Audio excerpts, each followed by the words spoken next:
Rade volje sem se odzval vabilu na to konvencijo v podporo kandidatu Milanu Zveru, kot sem seveda tudi zelo rad pristopil kot eden prvih komiteju Združujemo za prihodnost. Kot predstavnik edine politične stranke Slovencev na Koroškem bi rad ob tem izpostavil, da je stranka, ki ji predsedujem, svetovno-nazorsko neodvisna zbirna stranka. Naše opredelitve nikoli niso ideološke, smo pa vselej na strani tistih, ki nosijo matično državo Slovenijo in slovenstvo nasploh v svojih srcih. Dobro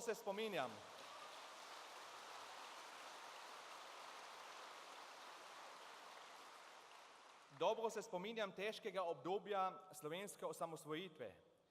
Trepetali smo ob televizijskih in radijskih sprejemnikih tudi mi v zamejstvu, upali smo na čudež, verjeli smo v zmago in doživeli smo jo. Izpolnile so se sanje mnogoterih rodov Slovencev v Sloveniji in po svetu. Usoda te Slovenije nam ni bila vseeno v tistih težkih časih in nam tudi ni vseeno danes, ko spet gre za važne in prelomne odločitve za prihodnost te države. Spet smo zbrani tukaj, v bistvu, če tako pogledam po dvorani, isti ljudje kot tedaj, ko je šlo za slovensko samostojnost. Ljudje, ki so vsak na svojem koncu merodajno pomagali k temu, da je ta država sploh lahko nastala. Brez znamenite četverice na čelu z današnjim predsednikom vlade Janezom Janšo, brez Majniške deklaracije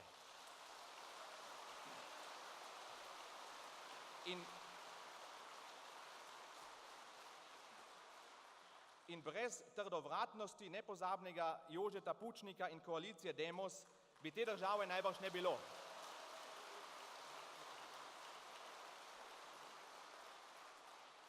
Ta država je zato na nek način otrok nas vseh, ki smo se zbrali danes v tej dvorani Tabor. Hočemo, da bi se ta naš otrok dobro razvijal naprej tudi v prihodnje. Hočemo, da bi ohranil popolno suverenost, da bi se mu še naprej zagotovila gospodarska in socialna stabilnost, da bo še naprej lahko izvajal učinkovito vlogo zaščitnika tudi za Slovence v zamejstvu in po svetu.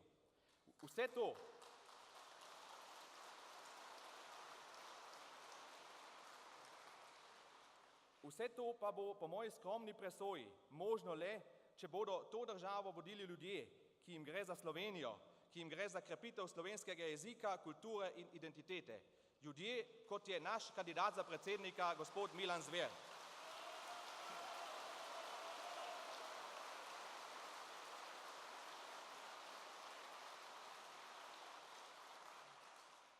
Milana, lahko ga tako nagovorim, ker smo že prijatelja dolgo let, poznam seveda že od skorajda rostnih mladih let, srečavala sva se nekje od srede 90-ih let redno na raznih prireditvah v Sloveniji in v zamejstvu. Spoznal sem ga kot umirjenega človeka, kot strpnega sogovornika, kot kompetentnega političnega analitika, skratka kot osebnost, ki zna povezovati, ki pa v pravem trenutku tudi zna povedati to, kar je povedati treba. Milan Zver se dobro zaveda težkega trenutka, vendar tudi ve, da Sloveniji danes lahko pomaga le pripravljenost nas vseh, da skupno potegnemo državo iz primeža napačnih gospodarskih odločitev vlade gospoda Pahorja.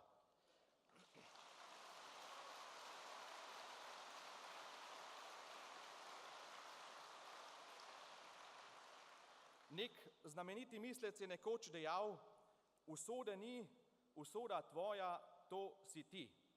Res je, Slovenci imamo usodo v lastnih rokah. Zelo upam, da bodo rojaki v matični državi za usodo slovenske države in njene popolne suverenosti ravnali odgovorno in da bodo potegnili za skupno vrv v dobro vseh Slovencev. Če bodo razumeli sporočilo trenutka, bodo za predsednika republike podprli in izvolili doktorja Milana Zvera.